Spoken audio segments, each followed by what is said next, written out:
and welcome to this special edition of One on One. I am Cyril Stover. The 29th of May 2023 marked the beginning of the Bola Ahmed Tinubu administration. The president assumed office at a time in Nigeria's history that many would describe as most difficult. And so the administration's work was cut out for it from the very first day. As the government set out to address the many areas needing attention, complementary efforts are coming from the president's spouse, no stranger to the workings of government. Oluremi Tinubu, CON, was in the Nigerian Senate representing Lagos Central Senatorial District from 2011 to 2023, up until her husband became the president of Nigeria. Now, as First Lady, she has developed interventionist programs based on the mantra of President Tinubu's administration, Renewed Hope. Today, our focus is on some of the programs and their intended impact. My guest on One on One is the First Lady of Nigeria, Senator Oluremi Tinubu. Excellency, thank you for availing us of your time at this point. Thank you. I'm so delighted you're here and honored to be interviewed by you. Thank you. I think my first. Yes, it should be the first.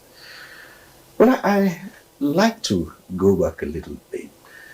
You were in the Senate as a senator representing the Lagos Senatorial District, but before then, you were in the government house in Lagos at a time when President Tinubu was governor between 1999 and 2007. And of course, you've also been described as a teacher and an educationist. How well would you say that period and that role that you performed at that time prepared you for what you're doing today? I mean, it's quite possible you would visit that you might be First Lady someday, or perhaps not. Well, where do I start? I think first, I've always wanted to be a teacher, loved to be a teacher. But another thing in growing up as a Christian, the Word of God taught me that I can do all things through Christ that strengthens me. So for me, that has been a very encouraging word for me to accept whatever God places before me.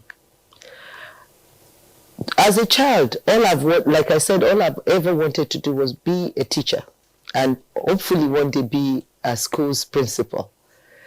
But at the same time, I believe I'm a very free-spirited person, and whatever comes, I embrace. I believe that, God must have brought it my way for a reason. But despite, people will say that's not ambitious. When I met my husband, he was a man with a very big dream. I love that about him. He wanted to do so many wonderful things. I thought, this would be a good companion to travel, life's journey with. So he was in the corporate world. As we all know then, I met him when he was in ExxonMobil, which was Mobil Nigeria then before they became ExxonMobil. But, and then he decided to get into politics. And as adventurous as I am, I love new challenges. So it was quite interesting. But one thing is, wherever he says we should go, I pick up my bag and go with him. So he got into politics, got into Senate. And from there, we went during the Abuja years, and he came back home, became governor. So these are not things we prepared for. I was with him. I was, also in exile for almost 5 years in the United States. So while there, I started, raising children and also looking at various ways I can better myself. It's not when you go to school, you acquire knowledge. There are so many things happening around you. that can really help shape your life. So while in the United States, I kept, I have to learn how to speak like an American to start with, to get by and to get the children in school. And there are so many things happening in my life that, what as difficult as it was then, I kept going. It was in London then, because they were doing Nadeko in London. I was in the US because, my girls were American citizens. So, and it was easy for them to go to free school. A lot of things that are happening. You don't live on exile and live with a lot of things. So, but it's a different story for another day. But I'm just trying to give you a background of, I would say, did I really prepare? No, I think God really put me into different places, and I embrace whatever, time or season I'm at, and believe that God is in there with me. And we came back home, he became governor. I was thrown into being the first lady. And before I came, I think he did all his elections. And then when I knew he won the election, I have to learn also how to be a first lady. Being a teacher, I started trying to, what would a first lady do? And then I ran into spelling bee during that time when they were doing spelling bee in America. And I thought, and, been reading about, the falling standard of education, what type of incentive to give. So I would say preparing for any position, you don't prepare really, but you look at whatever is going on, the challenges, and you try to meet such challenges. So when we were in Lagos, I had to know, for one, that as a first lady, you don't speak to policies or make policy statements. So your role is complementary and supportive. So you just have to support whatever program your husband has for the people. And that's how I was able to walk along that line. And then when I went into the Senate, it was a different thing altogether. So, and, all these experiences, and I think it adds up to who I've become. And then I've also matured in age. So I'm not the young girl who was 39 that went to, Lagos State Government House then. And, now I'm over 60. In September I'll be 64. So it's quite different. So, and it was left for me. I've spent 12 years in the Senate, and I don't think I wanted to do anything. And once you know the pattern in my family, it's not because my husband is running, I should be running. That would be too heavy. So it's either I'm running or he's not. And if he's doing that, I should give him the support. So for somehow we are here. But did I prepare to be here? No. All right. Somehow, as you say, you found yourself in these positions. But, of course, that put you in a good stead to understand governance issues and the very many things that the people, citizens, look out from their governments to do. And so you started off building on what your husband started. He called it the renewed hope mantra. Yes. And then you picked it up and made it the renewed hope initiative. And a lot of things have come out through that. Complementing the mantra. Complementing as usual, complementing and supporting the vision of the renewed hope agenda. Okay. And so you have a number of areas here. Key amongst them is in agriculture, education, economic empowerment, health, social investment, and no doubt in who you are. You have interests in gender issues. But let's look at some of them. And I'd like to start with the Women Agriculture Support Program. And how did you evolve this? And what drove you towards agriculture? That was after the president declared a state of emergency of food security. And with that, when we say, food, there might be shortage and scarcity of food, some in the closest, nearest future. What are you going to do? and I think with agriculture, that's, there's a spotlight there on agriculture. So how do we complement that? Women, we know is, when they say gender parity or gender equity, to me, I still think and laugh that, James Brown even said it's a man's world. When we look at things, it's a man's world. But how do we, and he said it's not nice without a woman in it. So what are we women supposed to do? And I believe that we women, we need support. We are quite strong, resilient, and, we put a lot on than what, the world has given. So, but we understand the man. For me, my husband is the head of my house. I know the youth of nowadays might see differently, but I've always made him that. He didn't ask for it. I chose it to be that way. Do you understand what I'm saying now? But that doesn't mean I'm not who I want to be or who God created me to be. Like what I tell younger women I mentor or happen to talk to, I've always done the things I love to do.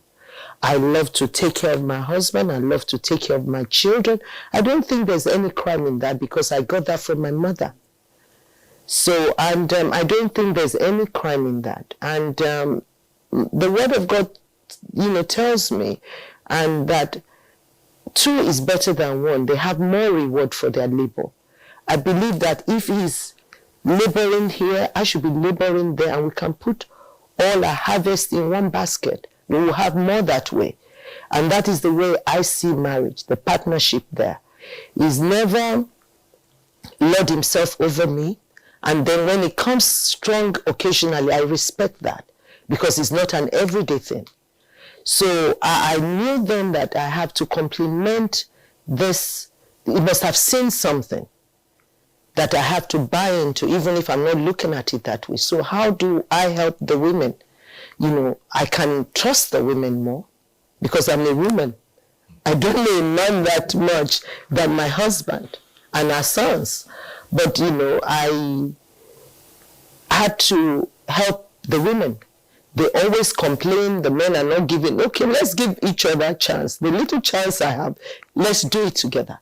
So it was quite easy for me to look into that area, sat with a group of women. So I didn't just start the Renewed Hope initiative by myself.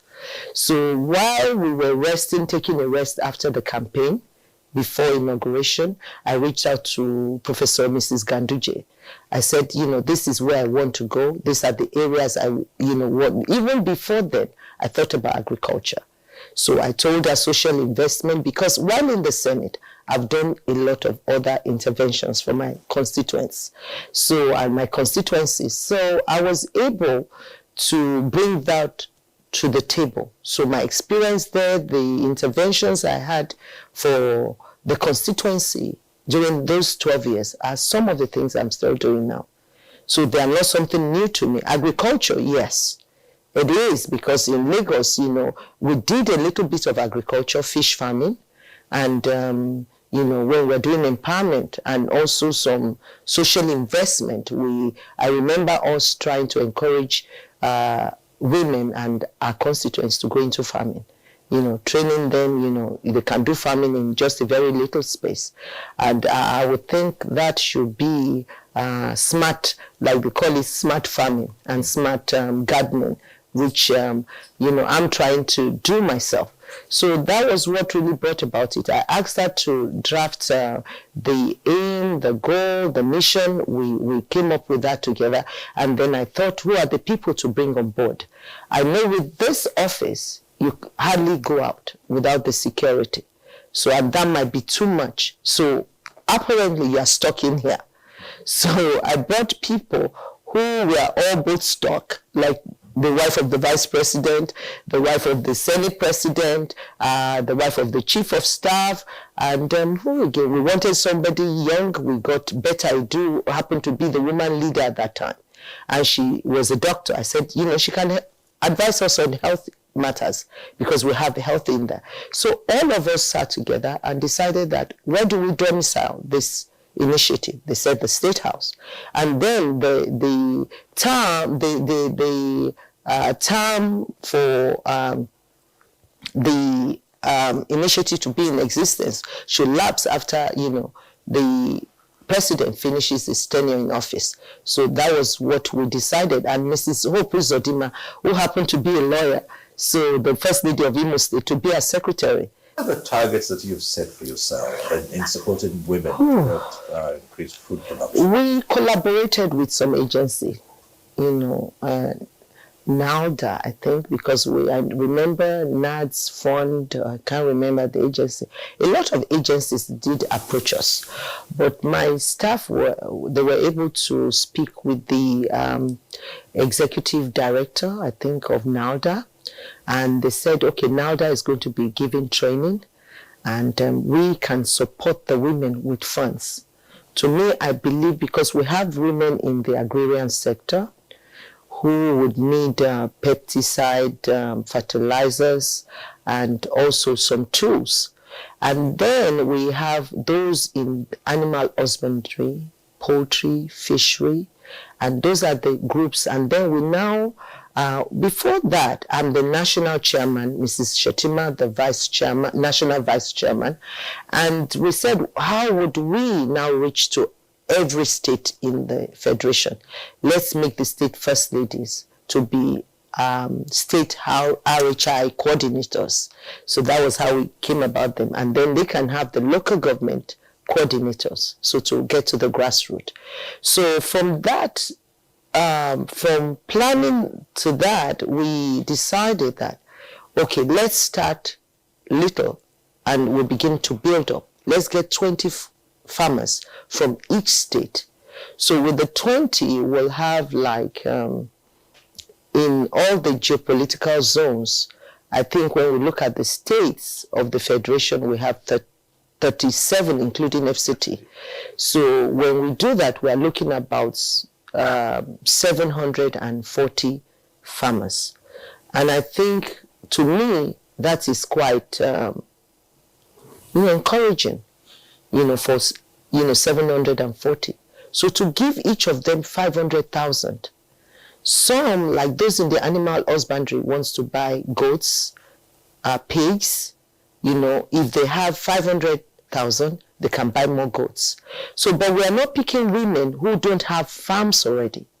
They have to have, they have their land, they have an existing farming business, but not thriving. So the money is to inject some, some finances into whatever they are doing. So just to help whatever they are doing to pick up. And those are in the fishery, those are in the poultry. NALDA was able to assist in that. They gave us some day-old chicks. They gave them feeds. They gave them bird nest. These are things available from government that people are not assessing. That is one of the things that is so sad. And I believe that us going around, it will also showcase what is domiciled in each state when it comes to agriculture. Sorry, I know you wanted to go, you asked for it. Yeah. When we got to Ogun State, they were able to do that. They brought out a lot of materials, which was, supposed to be available to them. But most people, they complain without knowing that all these things, you have to get up and go look for it and get what is entitled to you. It's been known to happen that with programs like these, interventionist programs, targeted at certain classes of people, you also need to ensure that it is reaching those it is intended for. How do you go about this? So ensure that these are the women who really qualify to have it, because now you're not going to be talking about any kind of collateral. So the selection process, I suppose this is... this is not something new to me, like I said. I've been in the Senate for 12 years. And I believe in the saying that you win some, you lose some. I'm not somebody who gets easily, discouraged. I can tell you, and, with all humility, that even if my husband didn't run, I wanted to go to the Senate for the 4th time, I would still have won my elections.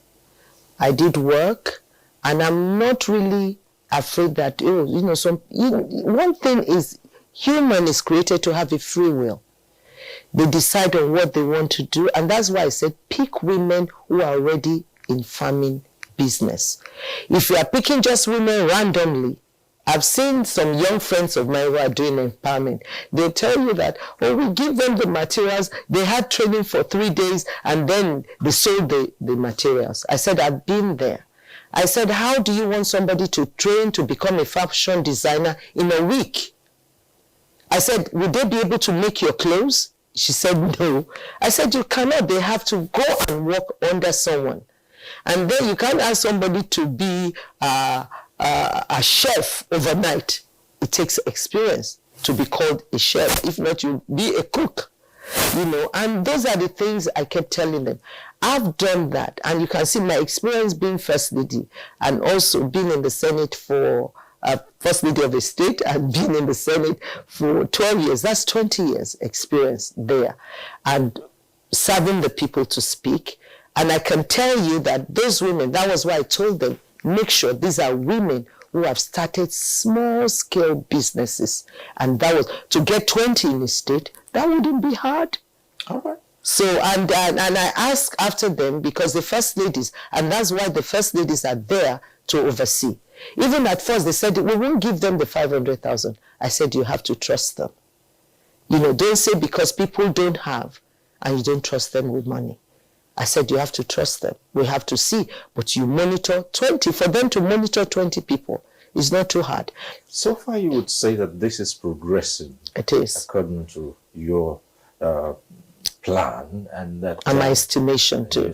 By estimation, too. Again, I just say quickly, you say, for instance, within this period, I should be able to look back and say, because this scheme has done so well in this period, I'm likely going to increase it. Are you looking at that? Yes, I am. And that's why that's why I told you we started small. Even when we get to education, my scholarship scheme, well, only just, we took on about 43 students in the entire nation. So you will see that I'm not one of those who will get so bogus with numbers. We've done 1 million students. That's fallacy as far as I'm concerned. The government has its responsibility. I'm only complimenting. So there's no pressure there. So, and not only that, we started the Every Home a Garden competition, and which I want to thank NTA. They've been so supportive, playing advert occasionally, and there's a 20 million prize money at the end of the day, which is Every Home a Garden, food on every table.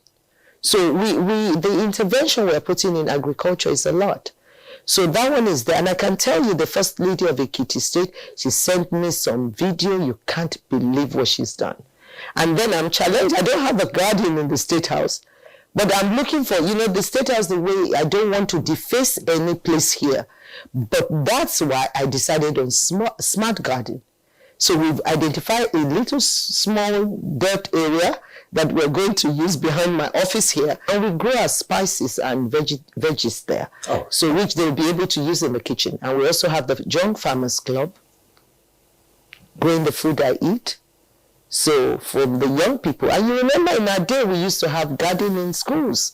So we don't know what happened to this generation. So we're trying to bring that back, so that with all the Girls Guide, Boy Scout, Boys Brigade. So Girls Brigade, we want to have a Young Farmers Club. So we'll go to education, but we'll take a short break first, and when we return, we'll talk about the initiative in education.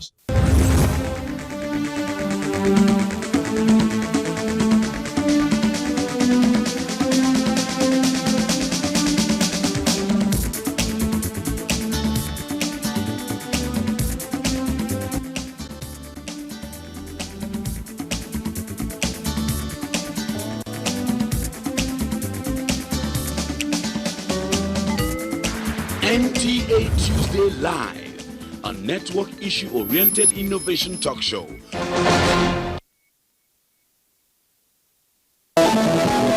Why should we be in a difficult situation financially? Once upon a time we were rich, but we're not a rich country anymore. Disaster management is everybody's business.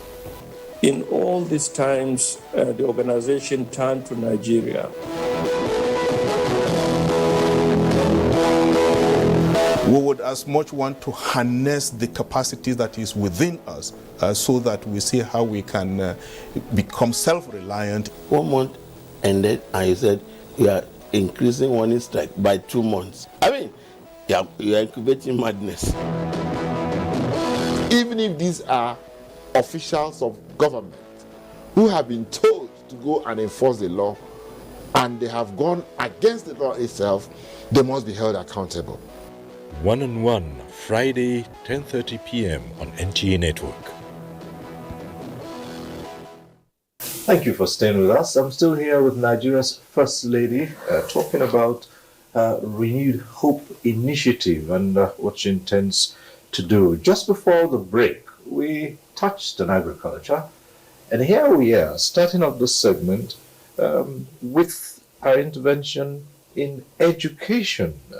We have what's referred to as the National Scholarship Program, which you've also initiated. We started off saying you were a teacher and you had interest in education. Is that what's playing out with this? Well, not only that. To change any society, I think education plays a very, very big key. And I believe we have to encourage our children. And this has to, if I go back to the time my husband was governor, I was talking about spelling bee earlier before the interview started. I remember in Lagos we started the spelling bee competition. And spelling bee was meant for children in the public schools, students in the public schools, and it helped them tremendously. Even would you believe that one of the governor for one day works with me right now in my office? So with that experience and up to date with the New Era Foundation I founded then, we are giving scholarships. We still give scholarships, even if I'm paying out of pocket, but we still believe in giving children the opportunity to get education. So when we got here, I thought we should introduce that in our education program. And not only giving $1 million naira to our beneficiary, but also giving a laptop. But in this particular case, giving a child 1 million will pay for accommodation and also pay for their upkeep. But I don't believe they should be lazy. They should be doing more. You know, during their holidays, they should volunteer. They should get some skills. So those are the things we are going to inject in. So right now we have 43 of our beneficiaries. And there are some girls who were kidnapped that were released and they were brought to me. I told them that we'll be giving them scholarship as well. So, but we'll not be able to contact them again. But 43 are on board and we are doing that. And then 4 of the girls who were released, we decided to add them to the 43. So we are going to be contacting them and see if we're giving them the 1 million and the laptop already. So the next academic year, when they will be given another $1 million, we'll reach out to them if they are still interested. So maybe every 2 years we'll just replace their laptop. We don't know. But it's still a 4-year program embarked upon, except those who are in medical line. And not only that, AUDA NEPAD offered us 200 scholarships. So we're also partnering with other people, credible organizations. And there is also a friend of ours from Belarus, through the Belarusian government, giving 20 of our youth scholarship to study in Belarus. So that one, they've already concluded. I think 19 of them showed up. The 20, the last one, I don't know if the person is able to make it, but they gave us 20 slots for scholarship. But we have 19 on board. but I'll check on maybe the 28th, or couldn't get maybe the passport and other requirements. So we don't really know yet, but I'll find out. But I think 19, they're currently studying language. So before we move them to Belarus to continue study. And then AUD, NEPAD, we're going to be making the selection soon. So all this, you say, how do we get all of them? So with the RHI coordinators in various states, so we make our picks. So with the states for the AUD NEPAD is with the Princeton College of Economics, that the children are going to be admitted into 200 of them. So we are going to be making a selection out of about 2,000 applicants. So we'll be making the selection soon through Princess Akubondu, who heads the agency. So they are going to be making a selection soon. We've sent most of the list we could get. So, but they only need 200. So we have 200 in the making for scholarship. But so we're still doing the best we can with education. All right. I still want to stay a little bit longer on education. And what I want us to talk about is this alternative. Yes, thank you very much. So that's what. And like a form of adult literacy too. Yes. Yes, we started that one too. And alternative high school for girls actually was an idea that I envisioned while being First Lady of Lagos State. The first alternative high school was built in the year 2007 when my husband was exiting as governor. And it was built then and is still up and running till date. They've produced graduates. Even I think one of them is even back there as a teacher. So, and these are women who dropped out of school, either through pregnancy, poverty, or one way or the other, and decided that if I could be given a second chance to go back to school, and which we did for them then, we left and thinking that maybe they can build some in the 3 senatorial zones. I advocated for that as much as I can, but they still just have 1. But while in the Senate, I was in the Senate Committee on Education for 12 years. Every time they come and talk about adult literacy, I always push that forth.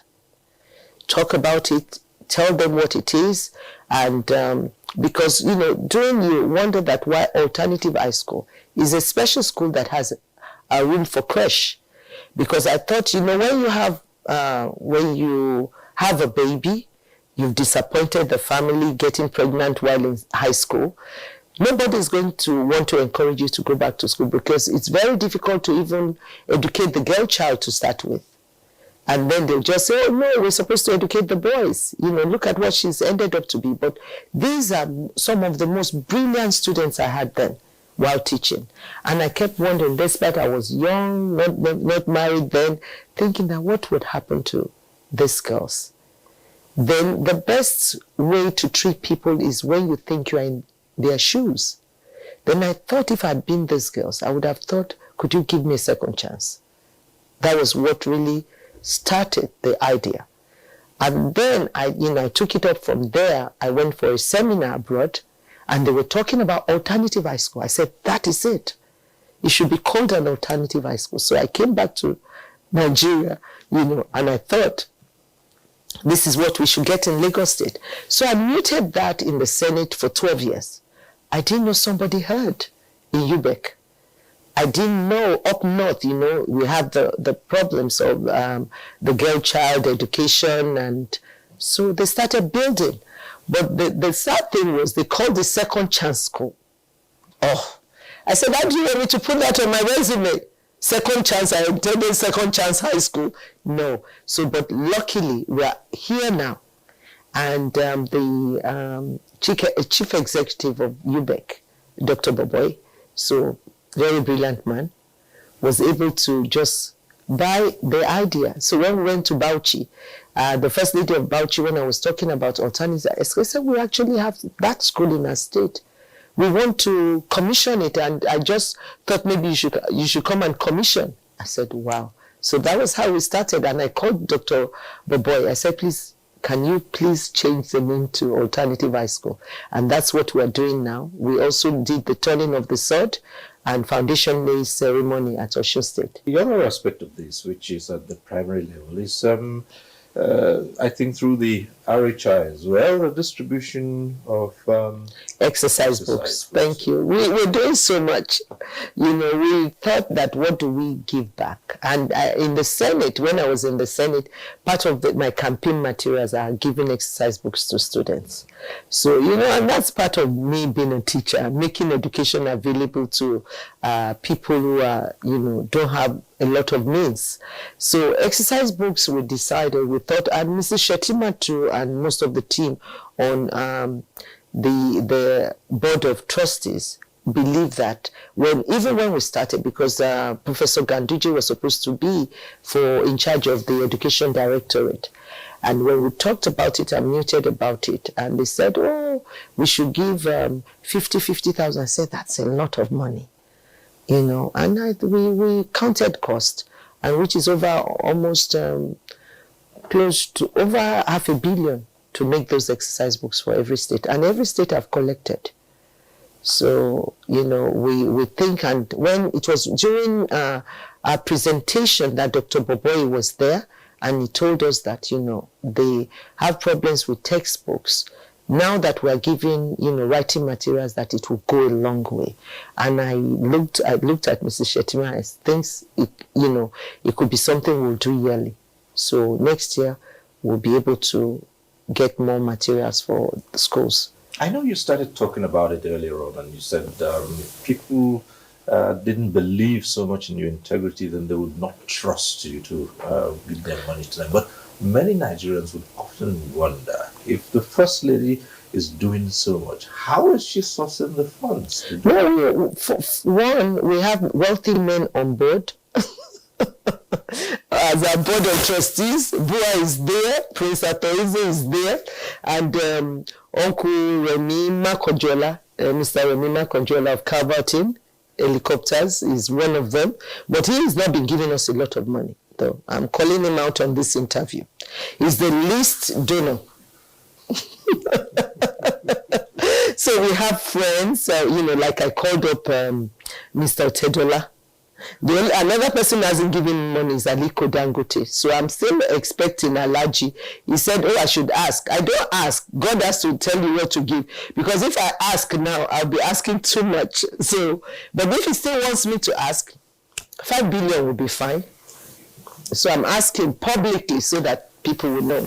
I will put it to good use. So that would put paid to the speculation. So you see. Well, perhaps, and Otedola has given his 1 billion. Bua gave 1 billion, if that's what you want to know. No, you know, and we, from our campaign funds, were able to raise over 1 billion. You know, so that's where we have been getting money. When it comes to non-governmental organization, when it comes to charity, that's what I do best. I'm not a businesswoman, but this is what God has called me to do. And I run Wera Foundation till date. We still do our financial report. I started the Daughters of Zelophehad Ministry. We still do our financial report. So I have to do the financial report for Renewed Hope Initiative. We're even looking at doing the last quarter of last year so that we can start a full year this year. So we've contacted our accountant. So I can't do anything without being responsible financially like that. All right, let's come to another. So please help us advertise. We need money to do the work, but you can trust us. The money will get to good hands. You don't take money for vulnerable people and use it on yourself. That's a curse attached to that. So we can't use the money for ourselves. Let's talk about another key area of the RHI, which is in health. Yes. And the interventions you are looking at in the area of health. You know how the system is here. Yes, you know, like I established that from the beginning, that our roles are complementary. I won't go and load myself over any minister. So Professor Pate has been quite helpful. You know, my staff will call. You know, the last time I even met him, all I've met maybe during our events. So I've seen Professor Pate maybe 4 times in my life. So you can imagine with the work we are doing and also the various intervention. You know, right now we have a lot going on with health. So I'll start, the first one we did that was public was the human papillomavirus vaccine that we did with the Ministry of Health, which was complimentary. They are the one who sourced for everything. All I have to do was give a voice to it, which we did and supported, because the First Lady, the Organization of First Ladies, African First Ladies for Development, OAFLAD, expect us to also work with that. What are we doing to address the issues of cancer in women? So that's number one. And the second one is on HIV/AIDS transmission.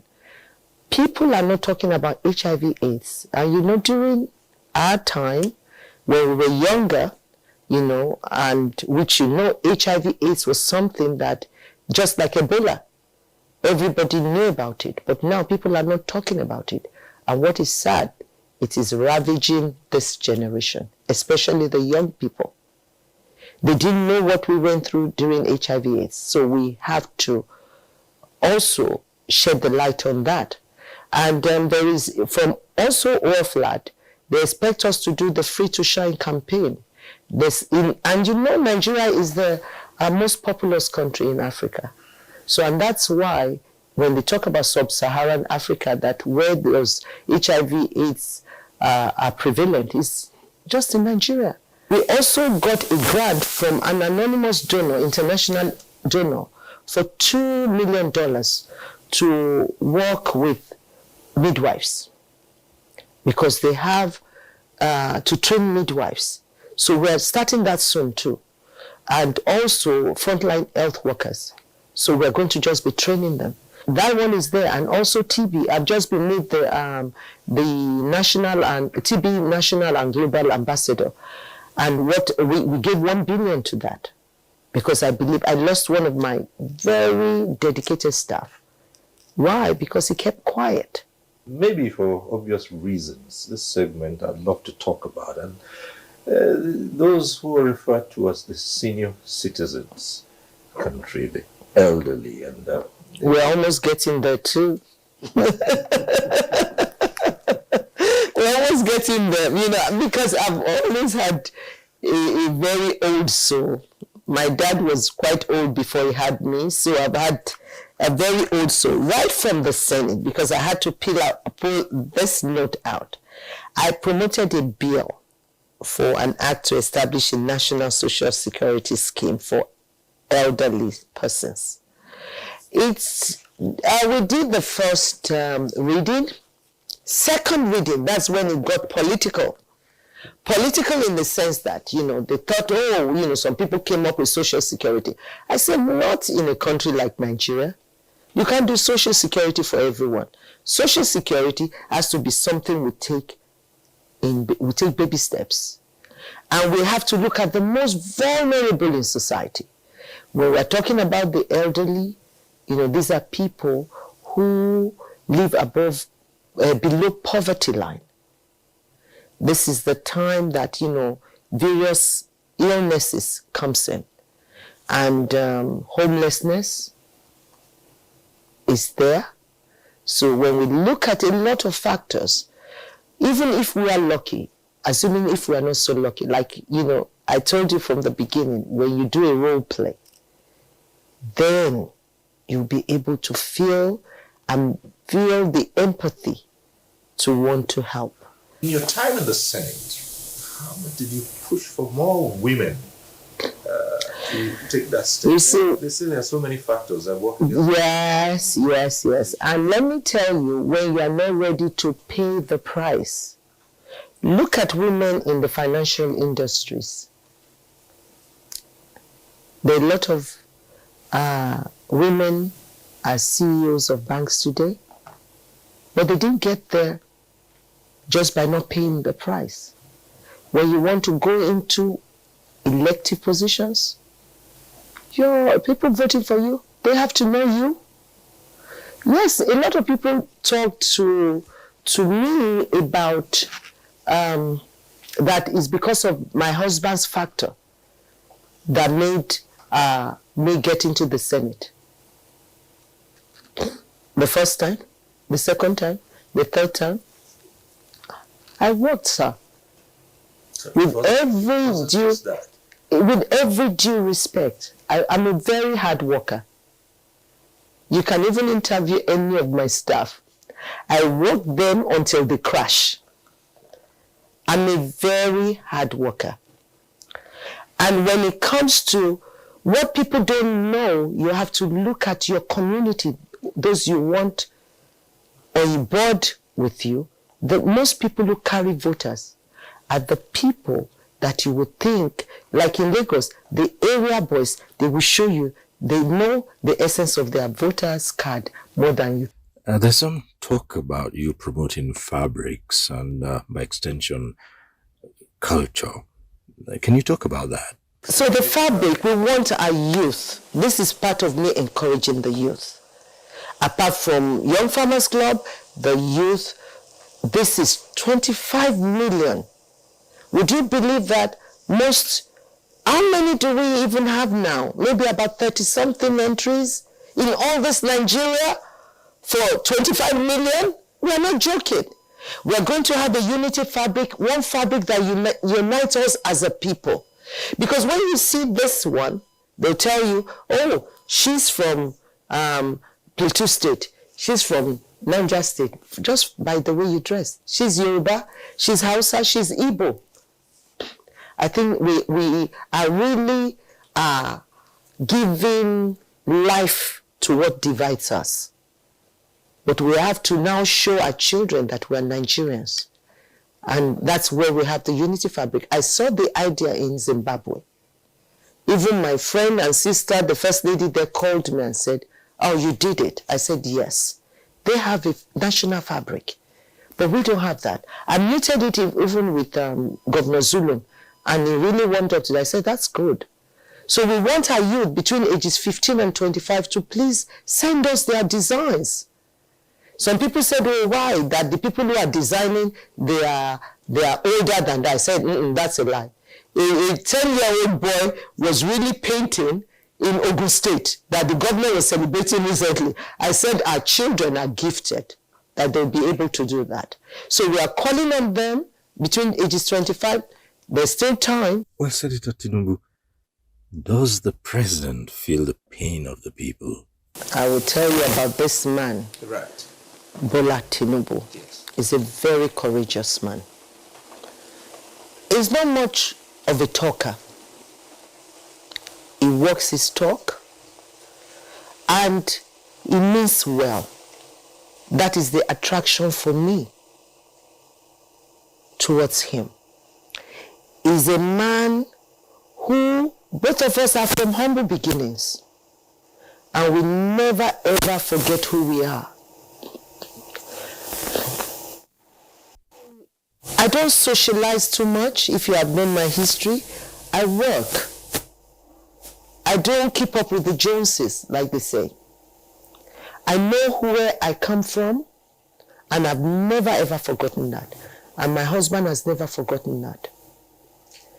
In our day, there is upper class, middle class, and lower class. What do you have today?